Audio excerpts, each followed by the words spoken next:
Hi అండి. ఈరోజు పిల్లలు స్కూల్ నుండి ఇంటికి వచ్చే లోపల వాళ్ళ కోసమైతే బాదం పాలనైతే ఇంట్లోనే ప్రిపేర్ చేస్తున్నాను. ఈ బాదం పాలని ప్రిపేర్ చేయడానికి నేను ఒక హాఫ్ లీటర్ పాలనైతే తీసుకున్నాను. ఈ హాఫ్ లీటర్ పాలలో నుంచి ఒక 50 ఎంఎల్ పాలను వేరొక గ్లాస్‌లోకి తీసుకొని దానిలో ఒక 70 గ్రాముల బాదం మిక్స్ పౌడర్‌ని వేసి ఉండలు లేకుండా బాగా కలుపుకొని తర్వాత స్టవ్ మీద ఉన్న పాలల్లో యాడ్ చేసుకోవాలి. తీపి కోసం ఒక 40 గ్రామ్స్ షుగర్‌నైతే యాడ్ చేసుకున్నాను. ఇలా పాలు 2 లేదా 3 పొంగులు వచ్చే వరకు బాగా కలియబెట్టుకుంటూ ఉండాలి.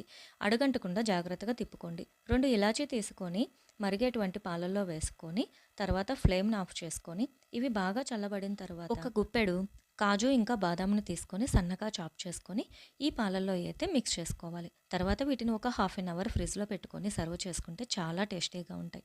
పిల్లలు స్కూల్ నుంచి వచ్చే టైంకి లేదా సమ్మర్ హాలిడేస్‌లో ఉన్నప్పుడు పిల్లలకి ఇలాంటి స్నాక్స్ ఇవ్వటం వలన వాళ్ళు చిల్ అవ్వటంతో పాటు చాలా